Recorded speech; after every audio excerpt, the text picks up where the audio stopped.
அன்பார்ந்தவர்களே, மாறிக்கொண்டிருக்கும் உலகில் நம்முடைய நல்ல பண்புகளை மாற்றிக்கொள்ளாது நாம் உறுதியானவர்களாக எப்போதும் நல்லவர்களாக வாழ்ந்து காட்ட வேண்டும். Sir C V. ராமன் நோபல் பரிசு பெற்றதையொட்டி ஒரு பாராட்டு விழா நடந்தது.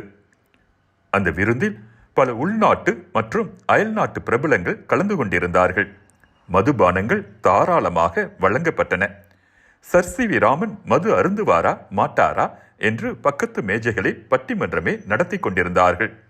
அந்த சர்ச்சைகளுக்கு முற்றுப்புள்ளி வைக்கும் விதமாக சர் சி.வி. ராமன் ஒரு மது கோப்பையுடன் எழுந்து, நண்பர்களே, ராமன் எஃபெக்ட் என்ன என்று உங்களுக்கு தெரியும்.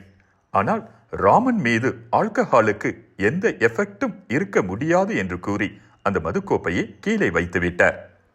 பலர் புகழின் உச்சிக்கு வந்த பிறகு சூழ்நிலை காரணமாகவோ சொந்த விருப்பத்தின் பேரிலோ தடம் புரண்டு விடுகிறார்கள்.